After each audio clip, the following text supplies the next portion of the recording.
Hi, everyone. It's Sabrina. Today, as we take a break for the holiday, we're going to do something a little different. We're going to share the first episode of a new show from our colleagues over at Serial Productions. It's hosted by reporter Susan Burton. The series tells the story of something shocking at a Yale fertility clinic. Without saying too much, I can tell you it's a story about healthcare, about women, and about the vulnerabilities of patients. It's also about trust, addiction, accountability, and really whose stories get believed. It's remarkable and harrowing and complicated. Also, a heads up to sensitive listeners. Parts of the show are graphic, but it's definitely worth a listen. Here's Susan Burton with the first episode of the new series, The Retrievals.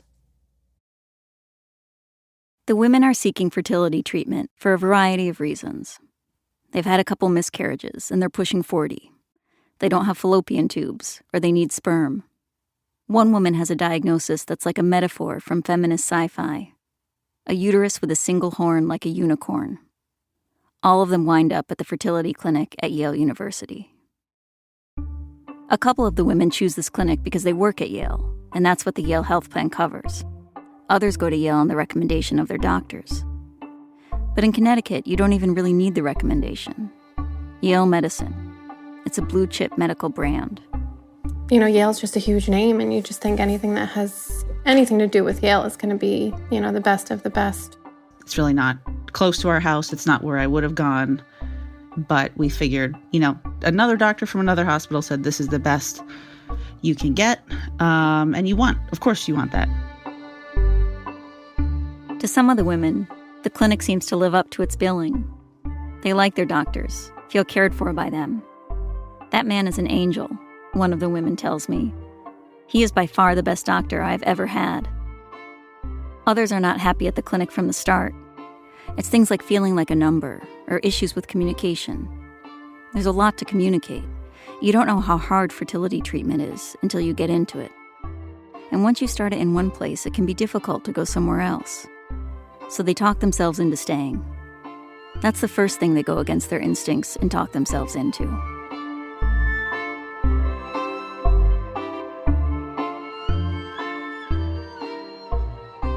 The women drive to the clinic before work in the morning for blood draws, and then wait for the afternoon email from their nurse team. You really have to trust your nurse team, one of the women tells me. At this point, she did. The nurse team gives instructions, and the women give themselves shots. These shots contain hormones to stimulate the body to produce eggs. A side effect is emotional volatility. The wind is making me cry, one of the women says. But the thing is, you have to stay calm. Don't get stressed. It's so stressful trying not to get stressed.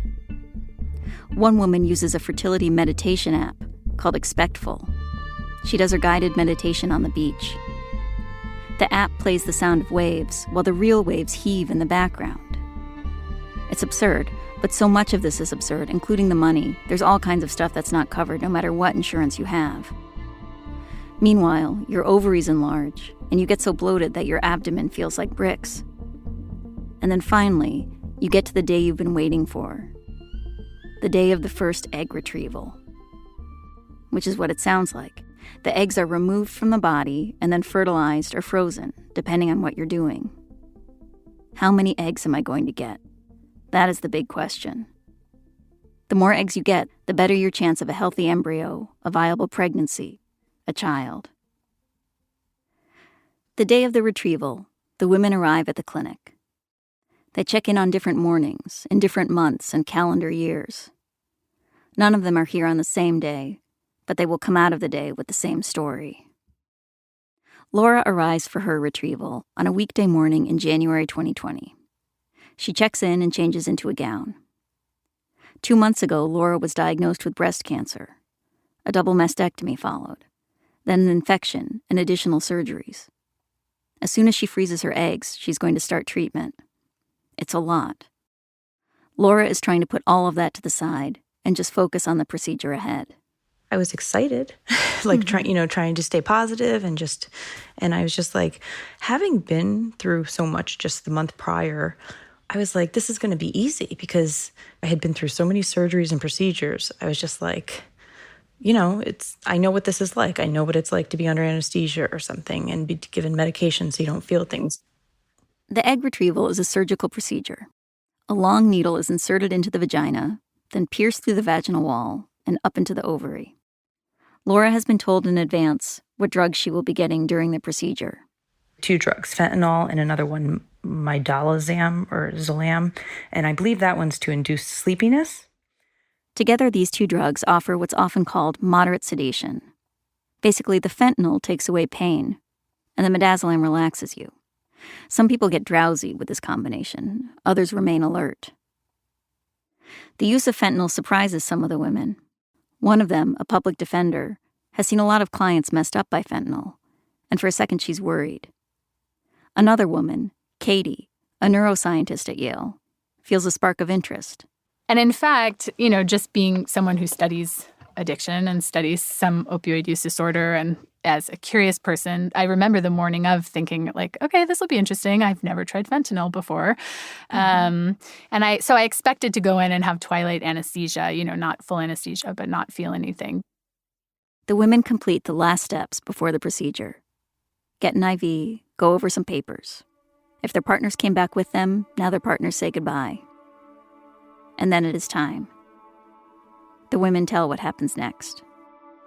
I walked myself into the procedure room because you get rolled out afterwards, but you don't have any medication in you. You're just kind of hooked up to the IV pole. And I walked into there, and you get into on the chair or table, whatever they call it. And that's from there. They said, you're not going to feel anything. And they explained everything that was going to happen. They started the procedure, and, I was just sort of taken by surprise, not expecting the excruciating pain, and just letting them know that, I don't think the pain medication is doing anything. It really feels like you're stabbing the needle. I felt everything. Mm-hmm. It's literally your most intimate parts of your body. They're using these long needles, and there's also a screen, so I can watch what they're doing, and I couldn't. I had to try and look away because literally each needle pierce, you feel. As we were moving along, it was my blood pressure started going up. I was sweating profusely and telling them, I was just in too much pain, that they had to stop. At that point, I remember them giving me more of the pain medication, and me saying, it's not making a difference. A nurse coming over and putting a wet towel on my head, and another nurse holding my hand, and them comforting me and saying, you're going to be okay. The nurse who she was at the top of my body, kind of at my shoulders, wiping the tears away and helping me kind of hold my breath to keep myself still so that the doctors didn't slip with the needle, and just telling me that I was going to be okay, that I was going to get through it. And up until that moment, I'm so excited, like, oh, I have 24 follicles, like, this is great, like, I'm going to have a great egg retrieval. And then you're like, oh my God, I wish there was only one. Like, everything was counting on that retrieval. And that's how it feels, like the weight of, your world. My partner and I, she's counting on me to be able to get through this and to have this successful retrieval. And all I'm feeling is, oh my God, I need it to stop. Is this worth it? And, your feet are in the stirrups, and, you're supposed to be laying on the table. But I remember tightening up and just trying to relax my body so that they could do what they needed to do, because I was so tense that, like, my bottom was almost off of the table. I remember, thrusting my hips up, saying, I feel everything. And nobody believed me. And it's just I don't know. But what are you going to do? I wanted the procedure done. I just let it happen, and I was like, I'm awake. So knowing, I was stone cold sober and awake.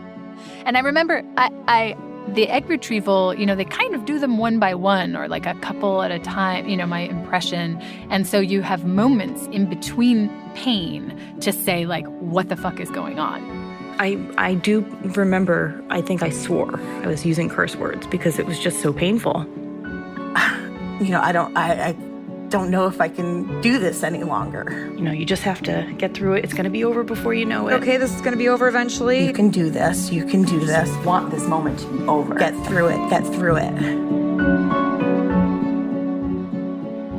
I remember yelling or kind of making like, and really like looking in confusion at my nurse, the attending nurse, and her saying, I'm giving you the most I can legally give you.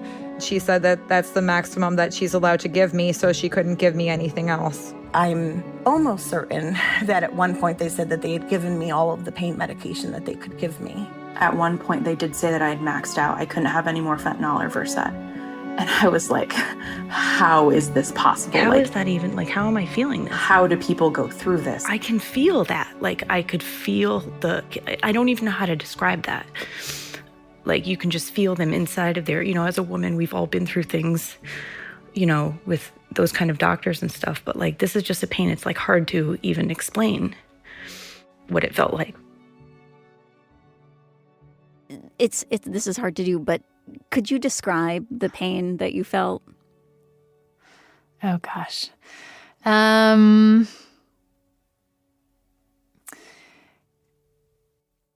It felt like someone was ripping something from the inside of your body.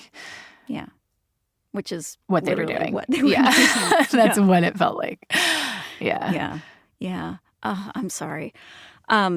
But I remember almost immediately thinking or almost daydreaming in that moment that the attending nurse had one tube going from my IV into my arm and another tube going from my IV into her pocket. It occurred to me almost immediately that the nurse was stealing the fentanyl.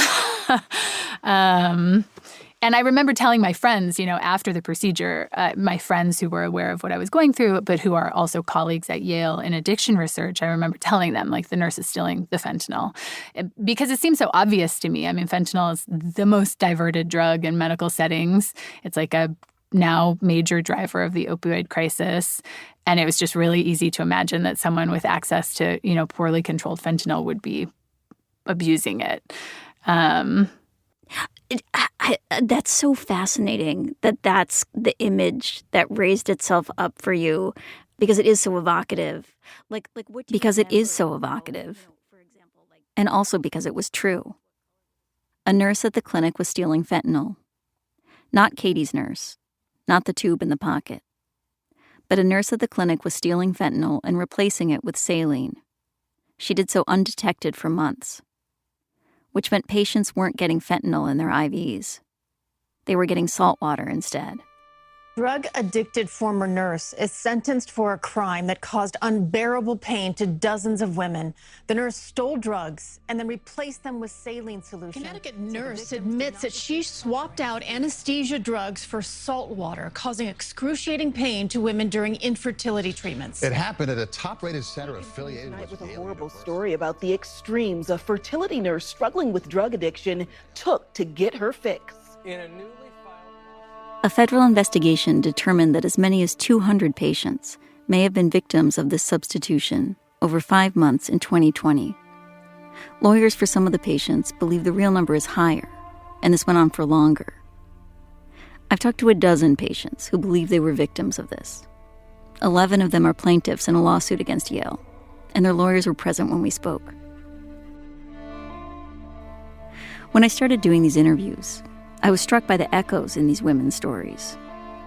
To me, it sounded like a chorus of women saying, "Something is wrong here," again and again. The patients wondered how the clinic could have failed to detect this. And the conversations I was having made me wonder that too. And then I began talking to other people, staffers who'd been there, and I learned about what went on behind the scenes. The staffers I spoke to were horrified by what the patients had experienced. They were grappling with their own questions about how this had happened, about what had gone amiss. The patients didn't know why they were in pain. Their doctors didn't know either. And in the absence of information about the true cause of the pain, people came up with stories to explain it. The patients constructed stories about why they felt pain. Staffers at the clinic came up with theories too. Eventually, the nurse would tell her own story about the pain, which would launch a whole new set of stories. The ones her friends and family would come up with. The one that would get argued in court. The one Yale would tell. And all of these stories revealed something about women's pain, how it's tolerated, interpreted, accounted for, or minimized.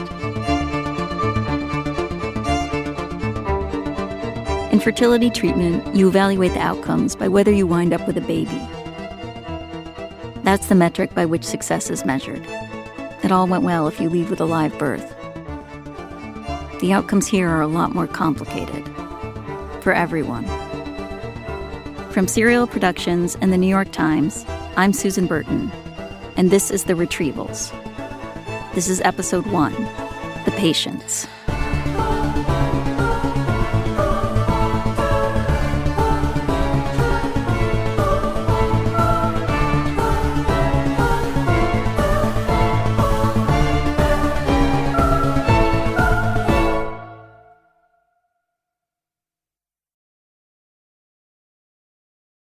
When the retrieval is over, the women are wheeled out to the recovery room. And one of the first things that happens is that they try to come up with an explanation for their pain. They put you into the recovery room, and that's where you meet with whoever you were with. And I just remember that's when I had my phone back, and I was texting my sister-in-law because she was my confidant for all of this, having been through that. And she was just replying like, "Oh my God, how could you? What do you mean you felt everything?" And I'm like, I was just like, just explaining to her, I'm like, I don't know what's wrong. And one of the texts I said, I think I'm immune to fentanyl because I was like, I don't think it works on me. I'm not sensitive to fentanyl is a common theory. And I remember when the procedure was done, my family sort of, we have a family text that's ongoing. And I just remember texting them that, it's hard to believe that we have a fentanyl epidemic where people are addicted because it did nothing for me. Not all of the women were alert during their procedures. Some were more deeply sedated. They were so out of it during the retrieval that they don't really remember it, or only kind of. The pain hits when they come to. It was bad instantly, and it shouldn't really be bad instantly. You shouldn't wake up and be in horrific, nightmarish pain. But I woke up and it felt like someone had been inside me and gutted me. Yeah, it was like a gutted feeling. It was like someone had been inside me, scraped me hollow. It was burning. In a way, it is more confusing for the wake up later patients. They're not matching each stab of pain to the needle on the screen. It hurts a lot, but it's less explicable. And because of that, scarier. Your mind just goes to the worst possible places. I'm thinking, am I bleeding? Am I bleeding internally? Is this normally a pain is a sign, is protective, right? It tells you something's wrong. There's a lot of uncertainty in the recovery room. An elevated blood pressure, a nurse running around to get ginger ale, a doctor coming by to say, there are fewer eggs than we expected. Are you sure you only want us to fertilize half of them? It's all just very overwhelming, and on top of it, some of the women feel like they're being rushed out of the clinic. Julia is one of them. I remember vomiting. They were giving me some fluids. I was very uncomfortable. There was no way I could walk. They put me in a wheelchair and wheeled me out, and I just had this feeling like this is not right. Julia is 31 years old and already a college professor. This morning when her husband drove to the clinic, she'd been frantic. There was work on a bridge near their house, and they got stuck. There's only a short window to retrieve the eggs before you ovulate them, and Julia was worried she would miss it. When she arrived at the clinic, she felt a huge relief, like, we made it. Both, we made it on time, And we made it to this day. Now she's feeling something she never expected. At home, she goes upstairs and gets into bed. I fell asleep for a little while, and then I woke up, and I was nervous. We had a babysitter here watching my daughter, and I just, you wake up, you're like, oh my God, who's with my kid? I need to. Yeah. And I walked a few steps to try and go down the stairs, and I realized I really had gone too far from the bed. Mm-hmm. But by this point, the pain was excruciating, I would say. And I turned to go back to lay down in my bed again, and I don't remember this, but I blacked out or passed out. Mm-hmm. And I woke up on the floor, and I kind of busted my lip open. Julia calls the clinic, and they tell her that she should go to the ER. She's in so much pain that she can't bend enough to get into a car. An ambulance is called, and when Julia gets to the hospital, they check her out. The retrieval is a safe procedure, but things can go wrong. Your ovary can strangulate. A major artery can get punctured. But none of the obvious things are wrong, and nobody can explain what is. Back home over the weekend, Julia calls the on-call doctor at the clinic multiple times. By Sunday, I sort of got the sense I was annoying him. Julia keeps waiting for a call from her official doctor. By Tuesday, she still hasn't heard from him. It was impossible for me to understand how he hadn't called me by this point. But I called his office on Tuesday, basically, saying, I need to talk to you. I wrote down what he said, and I've kept this note since that time. He said he was not alarmed, but perplexed and surprised at my experience. Those words, I guess, ring pretty hollow now, right? Knowing that there was a pattern of many women who had extreme, inexplicable pain after the egg retrieval. What did you make of that language, like in the moment, perplexed and surprised?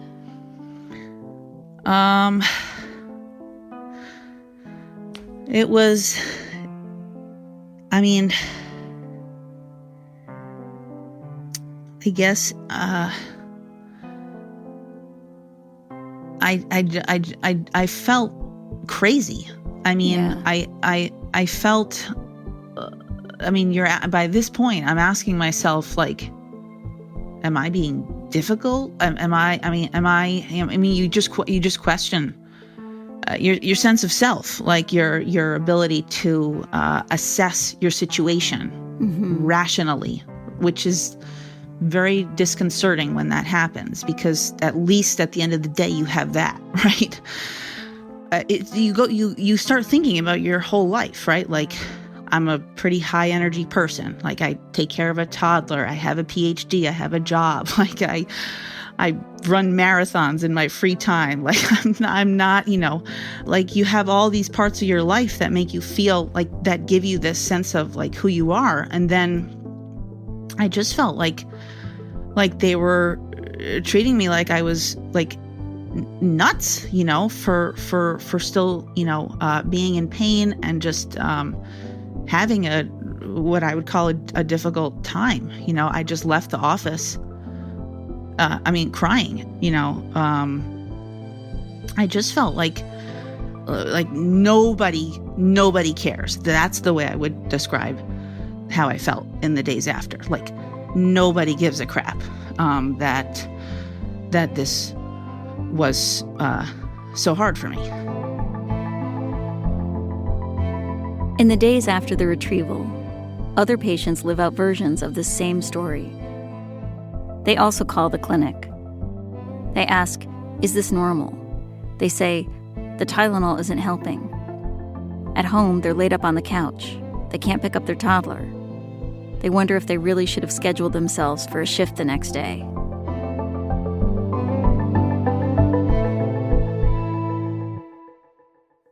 Not all staffers at the clinic are dismissive. But even when they respond with concern, there aren't any real answers. Some of these conversations take place days after the procedure, like at follow-ups to talk about next steps. You didn't really talk to the office until day 5 or day 6, which is when I found out that none of the eggs had survived. None were healthy enough to go to testing. And we had to talk about moving forward. And that's when I really expressed my sort of shock that the procedure was as painful as it was, and talked about, if there were other pain management protocols that could be considered at that point. And I was told that, that was the best pain medication that was available. And my doctor prescribed me an anxiety medication to take before the next procedure. And I remember saying to my husband, I think it's strange because I'm not anxious about a medical procedure. Yeah. It was the pain. It was severe pain, not anxiety about going into it. The next time that I saw my doctor, he asked me how the procedure went, and I said it was really, really painful. And he was kind of like a little bit concerned, but then he just didn't say anything after that. So I was like, okay, I guess. And this was my first time doing it, so I didn't know any better. So I was like, oh, okay, I guess it's supposed to be painful. Other women are talking about what happened with family and friends. So at that point, I had talked to a couple of family members who had done retrievals, and I felt even worse. Yeah. There's nothing like feeling shame from like another female, and it unintentional too. That just seems weird because, I was wheeled back there and joked with the staff and then fell asleep and woke up and was fine. And that seemed to be the general consensus between procedures at different clinics, that, oh yeah, I was kind of alert, but I didn't feel anything. It was really no big deal. Like, the shots ahead of time were way worse than the actual procedure. And I started shutting down after hearing those stories that this was on me. Like, something wasn't right with my tolerance and my ability to handle this.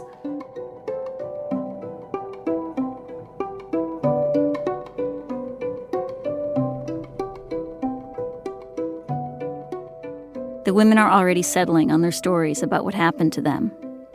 I'm immune to fentanyl. It's my fault. It's supposed to be painful. The clinic tells patients that they may experience mild discomfort. But now some of them have recalibrated their expectations, including Lynn, who will have 8 retrievals at the clinic. All of them will cause her excruciating pain. Again, you hear about I.V.F. and how tough of a process it is, mentally and physically. And, I just thought, this is what I have to do, this is what I have to do. And sort of just thought, this is what women go through.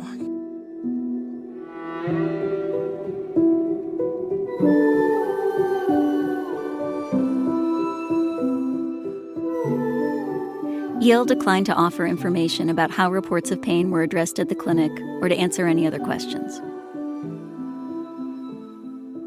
Episode 1 of The Retrievals continues after the break.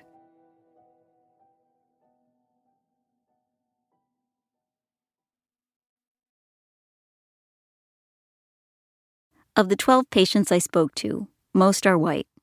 The one black woman in the group was often the only black woman in the clinic waiting room. Everyone in the group identified as a woman. While a couple of them were pursuing pregnancy for the first time as they neared 40, most did not fit that stereotype. Most were married to men, one to a woman. That patient would provide the eggs, and her wife would carry the pregnancy. Her wife presents as more stereotypically masculine, doesn't wear women's clothing, and at first family members were like, "Are you sure you want to do it this way?" Yes, they were sure. One was doing this on her own at 41 after the end of a long relationship. Another left her boyfriend partway through the process and then fell in love with the new guy at the office. One was born in Iran and came to the U.S. as a refugee. Another grew up in Jamaica. One had what she described as a horrible childhood. She essentially had to raise herself. Another longed to have a second baby because she was so close to all of her siblings. One had type 1 diabetes and was used to everyone always attributing all medical issues to, oh, it's your diabetes. All of them worked. A special ed teacher, an accountant at a maritime firm, and a lecturer at Yale in the Department of American Studies. Her name is Leah. Her scholarship encompasses a variety of subjects. Exile and migration. She's the patient who came to the U.S. as a refugee from Iran. And gender. From the beginning of her treatment, Leah located her experience within a context of assumptions about women patients. That they are unreliable narrators of their own symptoms. That they are anxious, exaggerating. But I remember the first time I went in there to get ready for the ultrasound, there was blood on the floor from a previous person's ultrasound. And I have to tell you, it was as ominous as signs fucking come. And I just remember Navid was with me, I think. Was Navid with me? Or oh no, he couldn't go inside. He was waiting in the car. My husband was waiting in the car. I was just shaking. I was like, this isn't good. I mean, it was like you walk in and I was like, there's blood? You guys left blood over? What is going on here? Did you say anything did you say that? But here's the thing, and this is where it begins, is you are treated like a hysterical woman from the second you walk in there. So you already know, and like as a, like a person who, I study this stuff, I teach this stuff, and you're there and you're like, oh, this is actually what's happening right now. Here comes like Freud's patient, the hysterical woman who's childless and angry and hormonal and terrified and bitchy and mean. And that's how we're going to treat her. Hysteria comes from the Greek word for uterus. Ancient explanations for it involve an empty uterus. A woman was hysterical because her uterus was not full. Unanchored, the uterus roved through the body, which was what made women sick and crazy. To fix hysteria, you really needed to fill that uterus up. So with the blood, I remember being like, there's blood on the floor, I was really upset, and they're like, okay, I mean, it's, it turned right back on me, and I remember one of the nurses was like, okay, well, you can calm down. I was told to calm down, and then when they're doing the ultrasounds, of course, someone's doing a transvaginal ultrasound, so there's literally like this stick that's inside of you, and they're moving it around, and if you cringe, oh, okay, it'll just be like it's just another second. It's just, okay, just be patient. So you're constantly over-emphasizing or over-dramatizing what's happening. It's not that big of a deal. Leah felt like her doctor wasn't listening to her. She also didn't trust her assigned nurse. Then came Leah's first retrieval.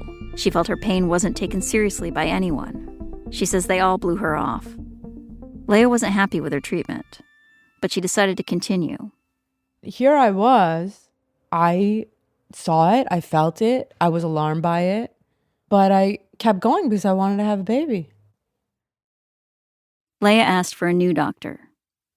He oversaw her next cycle, and soon she went in for another retrieval. Right after you're in that room, the anesthesiologist came up to me and she said, you know what? You were waking up. You were waking up. We had to give you some more meds. You were waking up. So again, your body, you were nervous, you were agitated, you burdened us. Your kind of uncontrollable body put us in a position where we actually had to give you more drugs. You were waking up, so we had to give you more fentanyl. And I was like, oh. But again, to them, I'm this woman who's already like on edge. I already left the doctor because I didn't like the doctor. So the other physicians and the other nurses all know this about me. I'm a kind of already unruly, perhaps entitled, overly kind of needy woman who's just really angry that she doesn't have a baby. There's a balance you have to strike as a woman patient. You have to complain just the right amount to be taken seriously, but not so much that you seem shrill. Still, your pain is more likely to be underestimated than men's. Black women are more likely to have their pain ignored, no matter what they do. All of this we know from the literature, and also from life. In my life, I've been the kind of patient where if I've ever spoken up, I felt like I need to be obsequious later to protect myself. That is what I felt I needed to perform. Leah knew she'd need to perform a whole range of things in order to get help. Stern, docile, smart, stupid, agreeable. And now, on a gurney in the recovery room, Leah became an observer. She would remember what was happening. She would write about this one day. She tuned into the language, into the emphasis that to her seemed so interesting and fucked up, into the syntax that seemed to place the blame on her body. But at the same time, Leah had also internalized the narrative that her body was to blame. Her body was inadequate, deficient. That was why she was here. Her body had had miscarriages. Her body didn't make enough eggs. Her body couldn't cooperate long enough to get through a critical procedure. Oh God, my body. Like, here it goes again. Not only can I not, like, have a baby, I also can't even, like, just lay still with the right amount of fentanyl. In this moment, and throughout her treatment, Leah was simultaneously the writer saying, I can name what's happening here, and the patient saying, how could I have let this happen? Other women occupied their own versions of this position. Their professional identities offered them one kind of story about these events. Their identities as patients directed them to another.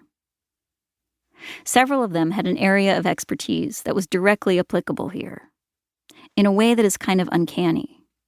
For example, there are multiple patients who work in healthcare, including one who's designed systems for the safe storage of medications. There's a nurse anesthetist. She thought the anesthesia was the one part of fertility treatment she wouldn't have to worry about.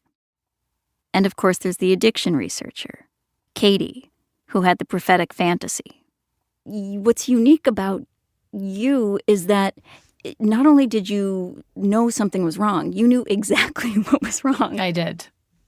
Yet still, you constructed Yes. like this other narrative to explain it. Yes. Like other patients, Katie had expertise that gave her knowledge. But she and others pushed that knowledge aside. They decided not to know what they knew in order to keep going. I wanted Katie to lay out the path to that cognitive dissonance. I wanted her to explain exactly how she got from one story to the other. I mean, as I've told you, like, I came out of that procedure and I remember immediately texting my friends who are also colleagues in addiction research at Yale, like, the nurse is stealing the fentanyl. It just seemed so obvious. But then, then you sort of come out of I remember just coming out of the shock and recovering from the procedure, and things just go on. No one is addressing the fact that I was sober during the procedure. And I remember violently shaking in recovery from, like, the shock. I don't know that that's related to having the procedure with or without fentanyl, but that's how my body responded. And my nurse was there, and I remember her saying, I think something like, I think it was so painful because we got so many eggs. And so it's just sort of this, like, positive kind of false narrative about what had happened.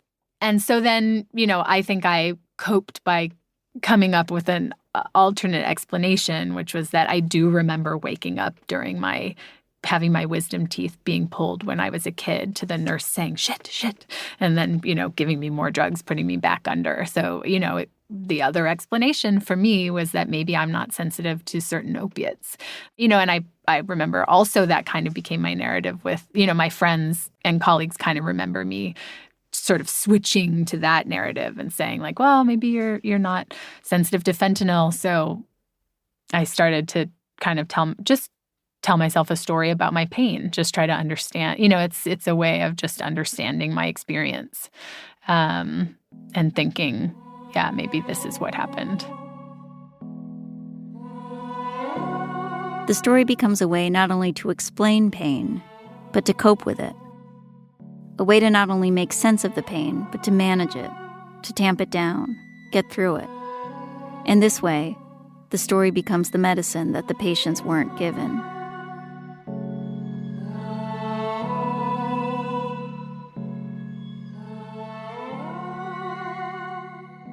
The women gear up for second, third retrievals. They change their diets. They cut chemicals out of their home. They read the books the nurses recommend. Or they get ready for embryo transfers. They make reservations at a hotel in town so that they won't have to drive home over a bumpy road. Despite these efforts, some of the women miscarry. One woman wakes up about 10 days after her embryo transfer with some spotting. Don't think anything of that yet, a nurse reassures her. But the pregnancy test comes back negative. When do you think you might want to get started again? Her doctor asks her at a virtual follow-up appointment. I'm not ready, the patient says. She closes the telehealth, and that's the last time she talks to the doctor. She never goes back to that clinic. She stops fertility treatment and doesn't know when or if she will ever resume it. She never wants to go through an egg retrieval again.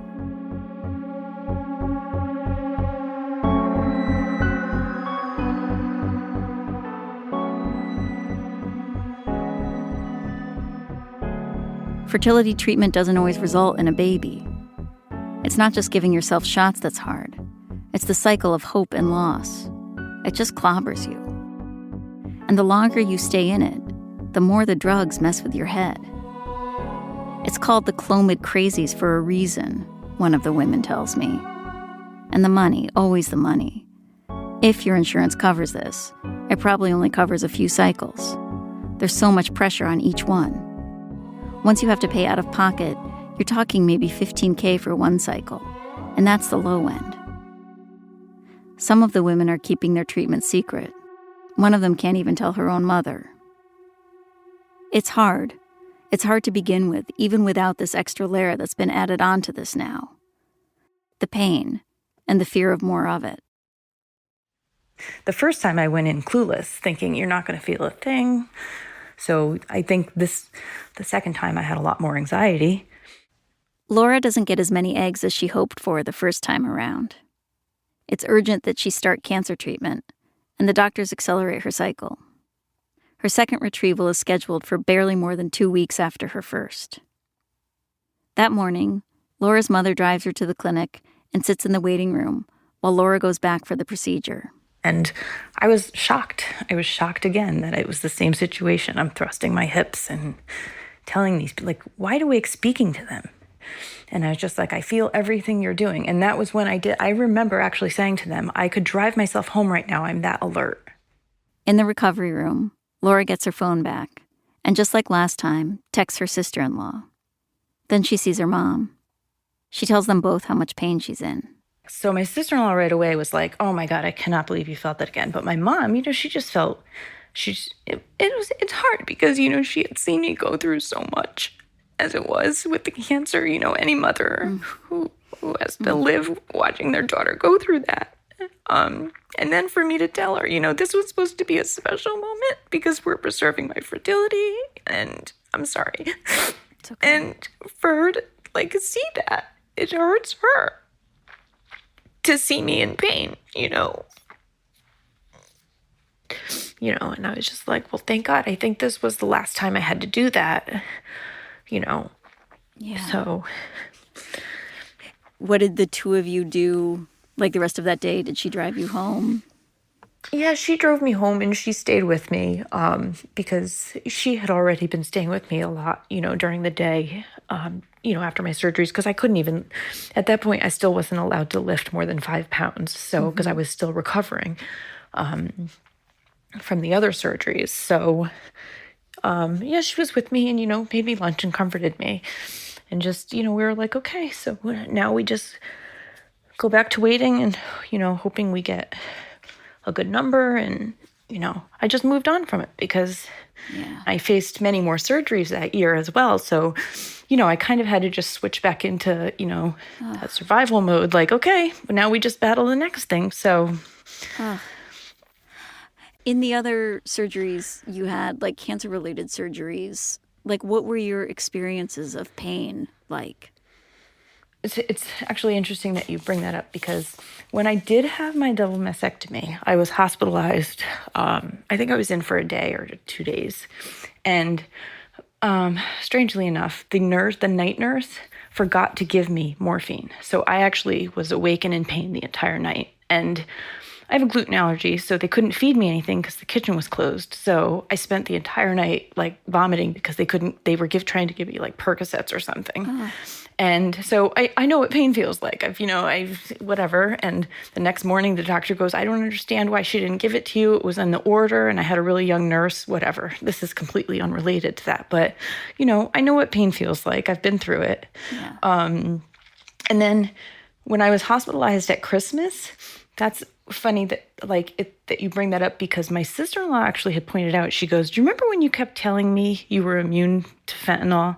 She goes, when I did a search on my phone, I guess she's really savvy. You can type in like fentanyl in text messages and it'll bring up every conversation. She goes, I actually found one from when you were hospitalized at Christmas saying that you were on fentanyl. And I guess she had sent me a picture of her Christmas tree and I had made a comment like, oh my God, did your house burn down? And she was just like, and she was like, what are you talking about? And I said, I don't know. The nurse just gave me fentanyl. And so she goes, look, Laura, so it does work on you. Like, oh, wow. And this was a month prior. And that didn't even dawn on me. Like, oh my God. So, yeah. But when it came time for the other thing, I was just like, oh, it must not work on me. Because, I just felt like nobody had heard what I was saying, so it just didn't exist. It was in my head, So yeah, so I don't know. Was I foolish because I didn't dispute it more? Maybe not. I don't know. But I believe them. You trust them.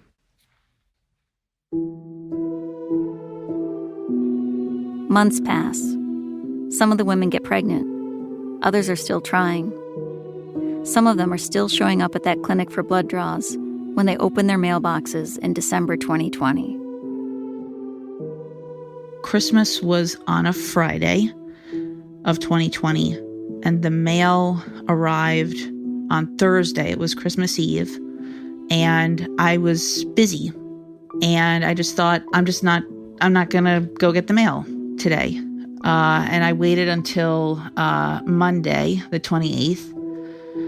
And, it was a nice day. I went outside, I got the mail, and, I got this letter. So I got this letter in the mail.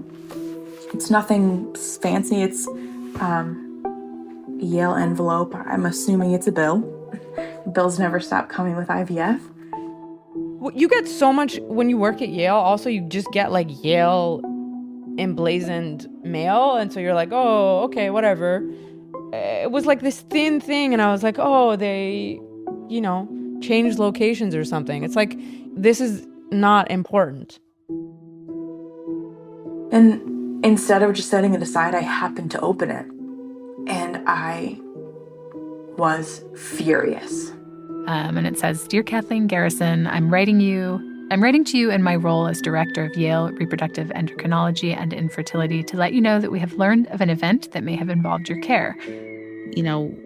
That they've become aware that the nurse was switching out the fentanyl with the saline. A few weeks ago, we learned that on multiple occasions, a Yale Fertility Center nurse replaced fentanyl, a routinely used narcotic medication, with a normal salt solution, saline, in some medication files. As a result, some patients may have received saline instead of the intended narcotic medication during their procedures. While there's no reason to believe that this event has had any negative effect on your health or the outcome of the care that you received, we believe that you should be informed. They make this stupid comment in the letter that there was no harm done from this happening. And I don't know if Hall was home or I called her, and I was like, bullshit, no harm done? don't send me a letter and tell me that we're confident no one's, outcomes were affected by this. I know my outcomes were affected by this. I know what I experienced and went through. But Yale wasn't going to help me. They didn't think there was harm. They didn't think it was a problem. That it was honestly, I think it was one of the most disrespectful ways they probably could have notified any of us that it had happened. That, we had this little breach and you're fine. No biggie. Go about your day. Again, no one reached out to talk with us or to see what we experienced as patients. My only communication about it was through the letter. And that's still to this day. And yet, in addition to fury, there's also vindication. When they learn the news, however they learn it, the women text their twin sister, or run inside to their husband, or weep in their kitchen. It was mind-blowing. I immediately called my mother. I immediately called my sister-in-law, and I'm like, I don't know, something had just hit, it all makes sense now. And it was like, okay, it all makes sense. It was almost a relief to know, I'm not crazy. There's nothing wrong with my body. I don't have something blocking opioids or, where, my body's wrong and doesn't react to medicine. But it also shows how much they ignored my pleas for help and saying nobody believed me. And so in a sense it was relief, just knowing that what I felt was real. But there's more. The letter continues. The law enforcement investigation and our own review have found no reason to believe that you were exposed to an infection due to this event. Even so, we can appreciate that you may want further reassurance, and if you wish, we will arrange for you to be tested for a group of blood-borne infections at no charge. And I was like, what the fuck?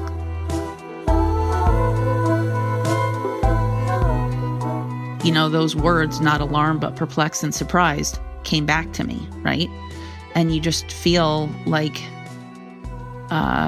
so completely let down by this institution that's supposed to make you feel safe and keep you safe, right? An institution that's supposed to keep you safe, right? That was gone. But maybe the most remarkable thing about the letter is the way it addresses pain. It seems to be saying, you did not feel what you felt. I also want to assure you that the Fertility Center routinely uses a combination of pain medications during procedures. We closely monitor patients for signs of discomfort during every procedure and adjust medications or add medications as needed. In this way, we can be confident that our patients stay comfortable even if one medication is not working. Well, I don't believe that accurately describes my experience. And then it goes on to say, if you have any questions or want a blood test, here's who you can call. The women put the letter on the counter in shock. For months, they've been constructing their own stories about what happened to them. Now they have Yale's story, which is that this is barely a story at all. The questions the patients have been asking all along have a new focus. As soon as I received that letter, it's like, how does this happen, And how does it happen at Yale, a hospital system with such a great reputation? And how did it happen for so long? So many things had to go wrong, for this to happen as long as it did. How does an entire facility let this happen? Who trained them? Who thought that this was okay? I get sent home with, I get packages in the mail with sharp needle containers and strict instructions and alcohol swabs and this crazy protocol that I'm expected to do at home. They make you double check things, are there puncture marks? And I'm like, did I really spend more time following directions at home for hormone shots? Where were they? I think my immediate reaction was, how could this happen at Yale? Like, why wasn't there a better system in place to prevent it or detect it when it was happening and respond? Why wasn't our pain listened to? The women wonder about the system that failed them. But there's something very intimate and human that they are wondering about, too. We were notified that it was a nurse. We didn't have the name of the nurse in that original letter. And so it's sort of, racing through your mind, like, well, which nurse? Because you build such a strong relationship with these people and you see them so often and you trust them and, build a relationship. And so you're thinking like, well, which nurse could this have been? And then you're showing up, and okay, who's not here anymore? Who's gone? And just trying to figure out who it was. The patients know what happened. They're about to find out who did it. That's next.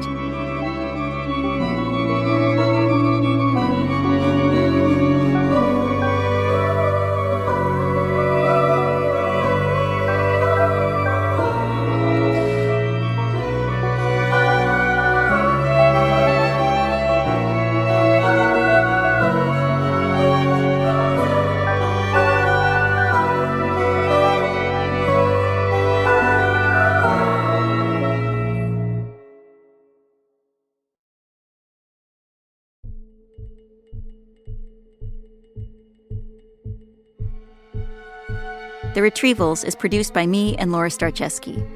Laura edited the series with editing and producing help from Julie Snyder. Additional editing by Miki Meek, Katie Mingle, and Ira Glass. Research and fact-checking by Ben Phelan and Caitlin Love.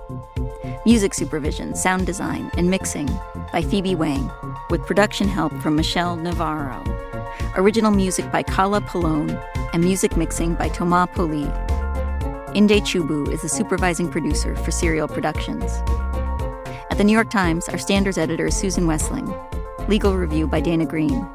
Art direction from Pablo Delcon. Producing help from Jeffrey Miranda, Kelly Doe, Renan Borelli, Desiree Ebequa, and Anisha Money. Sam Dolnick is the assistant managing editor. Special thanks to Dr. Marcel Cedars, Calvin Hawker, Lisa Schumann, Kylie Silver, and Dr. Maggie Smith. The Retrievals is a production of Serial Productions and the New York Times.